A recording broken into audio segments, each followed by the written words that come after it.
Bom, pessoal, vamos falar sobre mente e emoções. Então, pensando de forma positiva, tá? É de consenso que nós, como espécie humana, como Homo sapiens, como primata hominídeos sabidos que somos, evoluímos, certo? Bom, eu vou começar esse vídeo mostrando que não é exatamente assim. Ou pelo menos não é da forma que a gente imagina ou se gaba de ter evoluído. Vamos começar entendendo como funciona as emoções dentro do nosso corpício, tá? As emoções são estados mentais que ocorrem em função de mudanças no organismo, resultados de mudanças no ambiente ao nosso redor, mudanças no exterior, tá? Por exemplo, ver um cachorro latindo na minha direção, o meu cérebro identifica como um perigo externo e envia informações químicas para o meu corpo, que me faz sentir então o medo. Esses estados mentais direcionam o nosso comportamento, tentando aumentar a nossa capacidade de adaptar, de nos adaptar, né, às mudanças que estão acontecendo no ambiente externo. Neste caso do cachorro, então a adaptação é fugir. E pega essa informação e presta atenção. Para fugir, tá? O nosso cérebro libera química, no caso vai ser o cortisol e a adrenalina, que mandam informações, neste caso de fuga e de luta, de fuga, né? Vai mandar força e energia para os meus músculos, tá? Então aí vai começar todo um processo biológico, onde a minha respiração vai encurtar para bombar mais oxigênio mais rápido, né? O meu coração acelera para distribuir mais sangue para o meu corpo, a minha visão vai se estreitar para eu ter mais foco nessa fuga e para ajudar na eficiência dos meus músculos, né? Nos meus músculos, algumas funções vitais que não vão precisar ser usadas naqueles momentos vão diminuir, como por exemplo o sistema digestivo, ele vai praticamente parar. Então vai parar a absorção de nutrientes, vai parar pelo nosso intestino, vai parar a filtragem de impurezas pelos rins e assim por diante. O negócio neste exato momento é livrar a minha pele do cachorro que está vindo. De maneira geral, as emoções nos ajudam, nos protegem, tá? Por exemplo, se eu sinto nojo por causa de um cheiro de uma comida, ela pode estar me protegendo de uma possível dor de barriga, já que pelo cheiro o cérebro identifica aquilo como que a comida estivesse estragada, pode estar estragada. Hoje em dia, na verdade, a gente tem usado essas ferramentas, né, de forma bem atrapalhada, e este que é o problema. Acontece que dentro do período evolutivo, como primatas, nós passamos 190 mil anos, aproximadamente, sendo nômades, coletores e caçadores, tá? A gente vivia, então, ao relento ou em caverna. A gente cuidava do nosso bando, a gente lidava com possíveis predadores e, principalmente, a gente catastrofizava tudo. A gente estava sempre em estado de alerta frente a qualquer movimentação suspeita, sempre pronto para fugir ou para lutar. Ok, agora vamos considerar o tempo que passou, tá? Só 10 mil anos, tá? A gente começou a cultivar o nosso alimento, a gente resolveu parar num lugar só para morar, a gente construiu cidades, a gente teve a Revolução Agrícola, a Revolução Industrial e a inteligência artificial. Uau! Como a gente evoluiu, né? Só em 10 mil anos. Se a gente colocar todo esse período, desde que a gente surgiu até os dias de hoje, a gente teria parado no dia 12 de dezembro, ou seja, a nossa evolução de nômade para semideuses, criaturas de inteligência artificial, teria acontecido nos últimos 8 dias de dezembro. É uma coisa super recente, sabe? E a gente pode tentar fazer uma comparação assim, ó. Eu hoje decido que vou virar monja budista para daqui a 15 dias querer estar igual a monja Coen. O que aconteceria se eu fizesse isso de verdade? Bom, eu já tenho alguma prática de meditação, bastante prática. Eu já li alguns livros de budismo. E se me enfiasse dentro do mosteiro, eu não ia morrer, sabe? Eu raparia meu cabelo, comeria comida vegetariana, eu sobreviveria. Porém, nem fudendo que em 15 dias eu ia conseguir me desenvolver com as mesmas habilidades da monja Coen, certo? Não teria adquirido o conhecimento dela, não teria experienciado o que ela já viveu.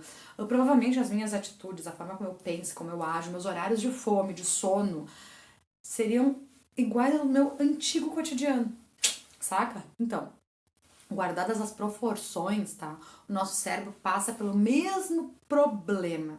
Ele ainda age para nos manter vivos e ainda catastrofiza possíveis situações de perigo. Ele ainda vive como se ele fora tivesse um monte de tigre dente de sabre nos espreitando, pronto para nos matar, sabe?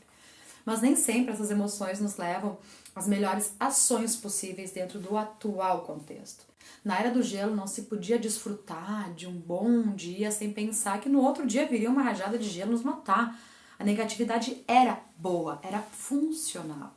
Hoje em dia, qualquer modificação no nosso ambiente que pareça minimamente ameaçador para o nosso cérebro faz ele reagir exatamente como se estivesse na frente de um tigre dente de sabre. Essa é a nossa resposta para o estresse. É criar emoções de medo e ameaça e imaginar catástrofes. Mas será que adianta não ter essa negatividade como forma de resolver as coisas que hoje ameaçam a nossa vida? Será que rola fugir ou lutar com boleto, com trânsito caótico, com planilha de Excel, com falta de dinheiro, com medo de ser demitido, com prova de final de ano? Será que será que temos que nos preocupar com possíveis catástrofes naturais essa noite porque vamos dormir ao relento? Será que é útil olhar com negativismo para tudo? Vamos fazer um exercício? Fechem os olhos, coloquem as mãos em punho assim, bem fechadas, na frente de vocês como se fosse lutar, tá? E fechem os olhos. E por uns instantes observem seu corpo, emoções, respiração. O que vocês sentem aí? Vocês identificam alguma emoção? Mantenha os olhos fechados ainda e deixe cair, tombar os braços para o lado e cair a cabeça para frente. Molenga, assim. E percebe também a tua respiração. Se existe alguma emoção no corpo nessa postura. Se tem algum sentimento. Se você já experienciou essa sensação em algum momento dos seus dias. Pronto, podem abrir os olhos. A primeira posição de punhos fechados simula no nosso corpo a reação de fugir ou de lutar. E se vocês puderam perceber, as sensações que se tem com essa postura são as mesmas que temos nesses dias de engarrafamento na estrada, né? Eu ia dizer numa rua aqui da minha cidade. Nesses dias de engarrafamento, nos dias que a gente sabe que a gente tem muito trabalho, que a gente chega lá no trabalho, tem mais 5.000 e-mails que a gente não esperava. Nos dias que a gente chega a fatura do cartão de crédito, viu que a gente se fudeu aquele mês, que a gente não vai conseguir pagar. Quando a gente tá nesse modo de fuga ou luta, a nossa respiração tá contraída. Aliás, todo o nosso corpo tá contraído.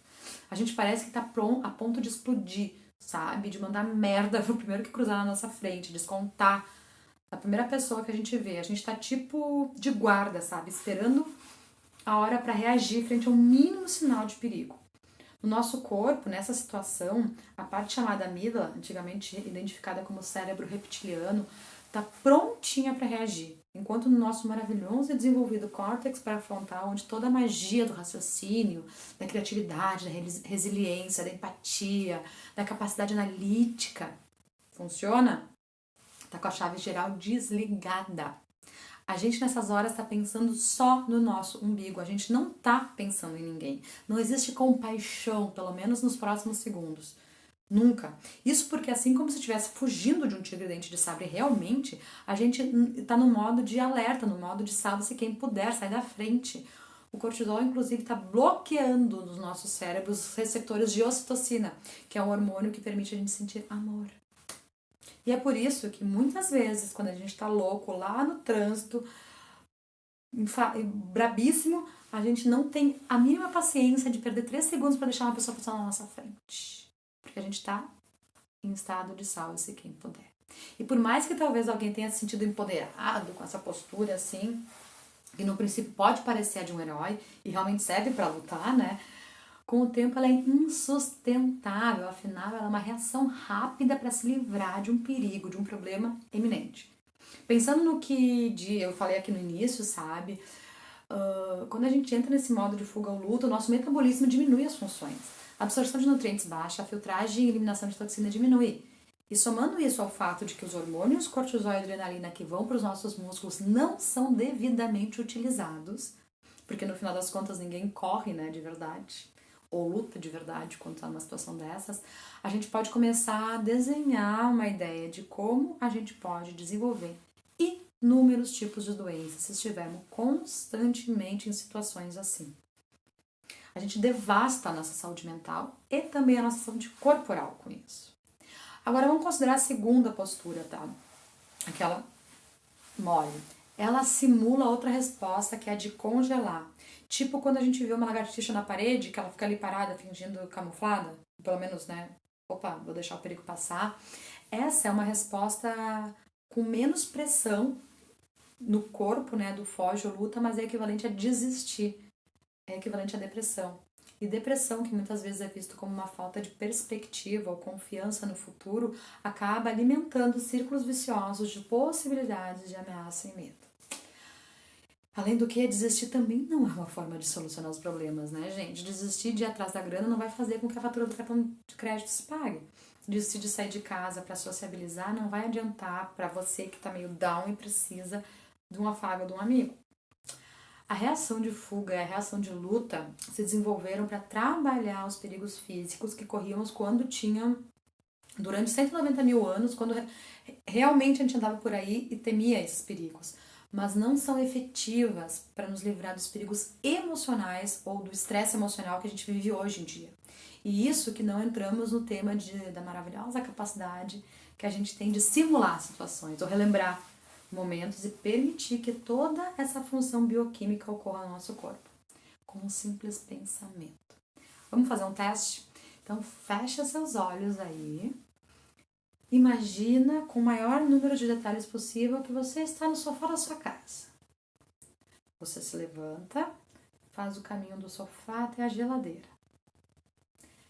Pega um limão na geladeira, sente o frescor da geladeira quando abre a porta. Pega uma faca numa gaveta, corta esse limão ao meio. E agora você vai pegar a metade do limão e vai dar uma abocanhada nele. Quem não sentiu arrepio ou sentiu água na boca? E quem aqui realmente estava com o limão na mão? Ninguém, né, gente? Bom, a gente pode pegar então, não pode negar na real, né, que o que a gente imagina parece real para o nosso cérebro. Deu para perceber isso? Agora, se a gente imagina situações de perigo, de medo, de catástrofe, não vamos acabar gerando as emoções negativas e as respectivas reações do nosso corpo. Se antes de sair de casa eu imagino que vou pegar um engarrafamento e que isso vai me atrasar ainda mais para aquela reunião importante, será que na minha cabeça não começa a se montar toda uma reação a essa ameaça de atraso? Se eu coloco as contas no papel e vejo que não vou chegar no final do mês e que eu vou ter que dever o cartão, ou eu tô com o cartão de crédito na cabeça, né? Ou vou ter que pagar aquela multa, ou sei lá. Será que eu não começo a criar, me preparar para fugir ou para lutar? Não é uma grande merda tudo isso?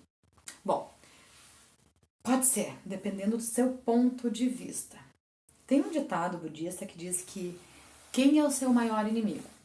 A sua mente é a sua maior inimiga. Ninguém pode prejudicar mais do que sua mente indomável. Olha só, foda, né? Mas existe uma parada muito louca, capaz de nos ajudar muito nessa situação. Podemos chamar ela de nossa melhor amiga. E esta coisa é a nossa mente. Olha como continua essa frase budista, tá? Quem é sua amiga? A sua amiga é a sua mente treinada. Ela é capaz de te ajudar mais que seu pai e que a sua mãe. Eu sou da ideia de que a gente se equivocou em algum momento do nosso caminho evolutivo, deixando de desenvolver certas capacidades super importantes que temos já comprovadamente no nosso cérebro, mas que a gente utiliza pouco. Talvez por essa rápida evolução social, pelo fato de que o cérebro é bastante mais lento para se adaptar às mudanças, né, diferente da sociedade. Por mais que várias doutrinas e religiões pratiquem técnicas de desenvolvimento mental há mais de 3.000 anos, as matérias que estudam o cérebro e a psique humana começaram a olhar para o lado do desenvolvimento positivo da mente há menos de 2 décadas. Em 98 que se oficializou um ramo da psicologia chamado psicologia positiva, que visa desenvolver então ou fortalecer as habilidades psíquicas das pessoas. Antes só se olhava assim para as doenças, né, e para os traumas, se olhava para o passado para resolver traumas do presente. Agora se passou a olhar então para as possibilidades de se aprimorar o bem-estar ou de se evitar o surgimento de estresse, olhando, né, para o presente para construir um futuro melhor. O aprimoramento das tecnologias também nos permite hoje em dia compreender melhor o funcionamento do nosso cérebro, né? A gente pode ver acontecendo ao vivo. Então, hoje em dia se pode pegar aquele monge budista que vive na santa paz de uma mente treinada e ver a sua mente funcionando ao vivo e a cores. E assim a gente pode aprender como evitar o que não é bom e promover ou desenvolver o que sim é bom, o que sim nos é útil. Se a gente pode, através da nossa imaginação, criar eventos catastróficos e a nossa mente e corpo reagem a eles como se eles fossem reais, obviamente, se a gente criar cenários bons, nós vamos sentir ou vivenciar essa simulação como se realmente estivéssemos vivendo alguma coisa boa. Isso é bastante claro, né? Bom, mas como é que a gente pode fazer isso? Primeiro, a gente deve sair do nosso automático, diminuir a reação da nossa amígdala cerebral, que está sempre super pronta lá para ação, para nos fazer sobreviver. A gente tem que ajudar ela a não ser tão rápida, a não criar tantas catástrofes na nossa vida. E para isso a gente pode fortalecer, como se a gente fosse na academia mesmo, sabe, puxar ferro, o nosso córtex pré-frontal, essa parte modernosa do cérebro, a parte hipster, né, que eu chamo, porque ela está relacionada com todos os hashtags do momento, gratidão, empatia, propósito, foco, resiliência, criatividade, tá tudo aqui. Exercitar essa parte do cérebro faz com que ele crie conexões mais rapidamente, tomando a frente das ações, sabe? Por ser uma parte mais analítica, ela não é tão reativa como a amígdala. A gente toma decisões mais inteligentes sobre a mudança no ambiente externo do que acionar, né, a alavanca de medo e luta que a nossa amígdala traz. Uma maneira de treinar isso é a meditação. O mindfulness, que é uma das técnicas que eu utilizo, ela é amplamente estudada pela neurociência e os resultados mostram modificações na estrutura do cérebro em menos de 8 semanas de prática diária. 8 semanas normalmente é o tempo de programa do tempo que dura um programa de mindfulness, né? A meditação literalmente aumenta a massa cinzenta do cérebro, desenvolvendo todas essas habilidades e diminuindo a ação reativa da amígdala. Ou seja, a gente constrói capacidade de, ao invés de correr quando vê um graveto no chão, no meio do mato, a gente amplia a capacidade analítica e logo percebe que é só um galho que está no chão. Ou não entra numa briga de trânsito, né? Quando alguém corta a sua frente, a gente pode até ficar irritado, mas já pondera a ideia de tacar a mão na buzina e quem sabe arranjar uma briga, né? E se a gente consegue evitar esses estados mentais, a gente consegue impedir que toda aquela descarga de hormônio que não vão ser utilizados vazem no nosso sistema. E se eu não entro no sistema de fuga e luta, eu já permito que todo o meu sistema digestivo, pelo menos, faça o trabalho dele legal. Me nutrindo direitinho, me desintoxicando. Gente, e assim por diante. Ao meditar, eu também começo a perceber meus pensamentos, metacognição. Começo a notar que constantemente está rolando uma novela dentro da minha cabeça, cheia de cenas, de brigas, discussões, julgamentos, comigo mesmo ou com os outros. E ao me dar conta dessas tramas que rolam na minha cabeça, eu posso escolher entre ser a roteirista de um drama mexicano, onde sempre vai ter uma pobre coitada e uma vilã com um tapa-olho, ou do Game of Thrones, né, cheio de violência, traições, guerras, ou quem sabe fazer um roteiro romance, água com açúcar, uma comediazinha. E eu acho que sabendo de tudo que acontece aqui dentro, conforme os pensamentos que a gente tem, todo mundo vai querer ficar com os capítulos de Friends, em vez de Game of Thrones, né? Outra boa notícia é que atualmente os especialistas estão estudando outras duas maneiras de responder ao estresse ou às situações, né, de medo, perigo, ameaça. São respostas que a gente cultiva muito pouco dentro de nós. A gente usa elas menos ainda, né? Mas existem, tá? Vamos fazer uma prática aí outra vez. Fechem os olhos, mas agora coloquem numa postura com a coluna ereta, tá? Ombros relaxados, mas coluna ereta, não rígida. Coloque as mãos em cima dos joelhos com as palmas voltadas para cima. E percebe como é que você respira nessa posição, o que sente no corpo. Se tem alguma emoção por aí.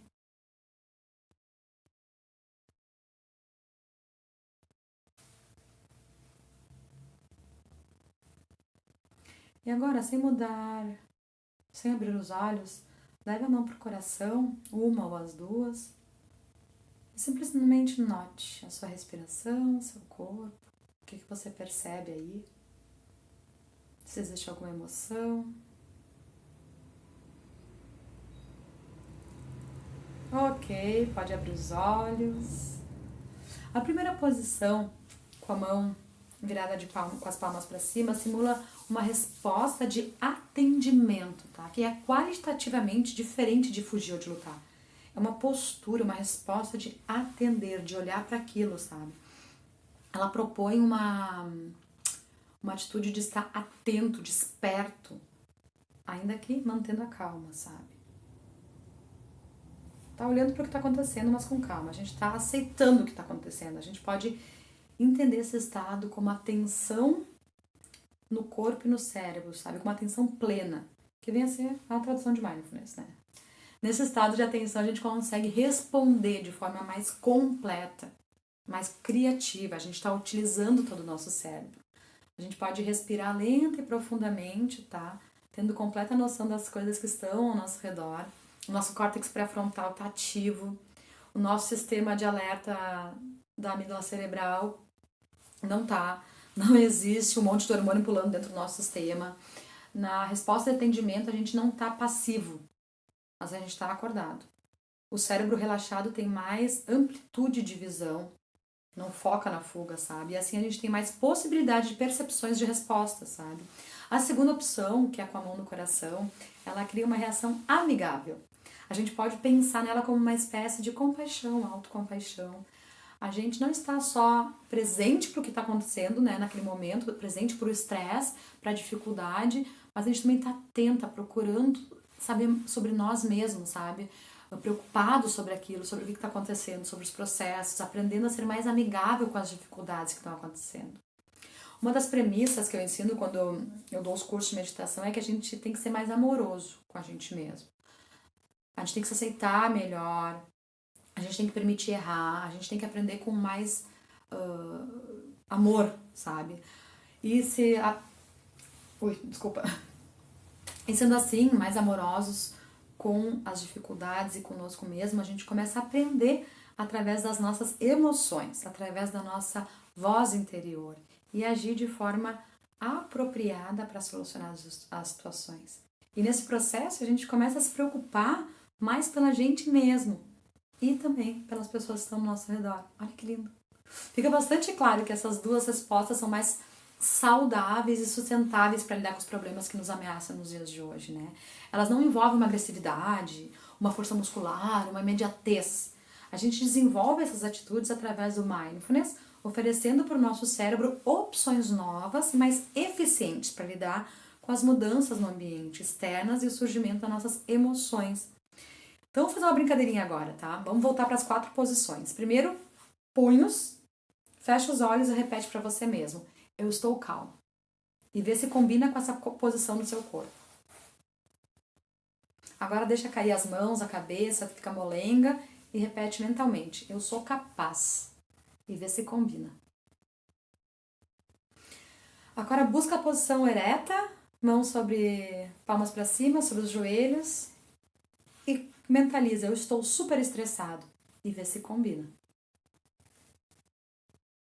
Agora leva a mão no coração e diz mentalmente, eu sou um fracasso. E vê se combina. As situações não combinam, né? Então, quem sabe a gente precisa aprender a oferecer novas possibilidades para as nossas emoções, para elas se adequarem à realidade atual no nosso mundo. O estresse em si não é ruim. A gente apenas tem que encontrar melhores respostas para lidar com ele. Atender ou ser amigável com situações de estresse podem não funcionar realmente se a gente tem que fugir, obviamente, de um animal selvagem ou paralisar na frente de um assalto, alguma coisa assim. Mas oferecer a nós mesmos a possibilidade de ajustar respostas a situações mais corriqueiras é uma ferramenta que vai nos ajudar a atualizar o nosso sistema. Eu queria convidar vocês a me acompanharem nessa jornada, né, de aprender a meditar, seja seguindo a Escola de Bem Viver no YouTube, no Instagram ou no Face, seja fazendo algum curso comigo online, que eu vou deixar os links aqui em algum lugar. Gente, todo o seu corpo está psicossomaticamente conectado para dançar nos ritmos das suas emoções. Quais emoções você vai escolher cultivar a partir de agora? Use essa ferramenta, esse supercomputador que você carrega não no bolso, mas aqui, ó, para realmente controlar sua vida. Essa é a verdadeira evolução. Muito obrigada.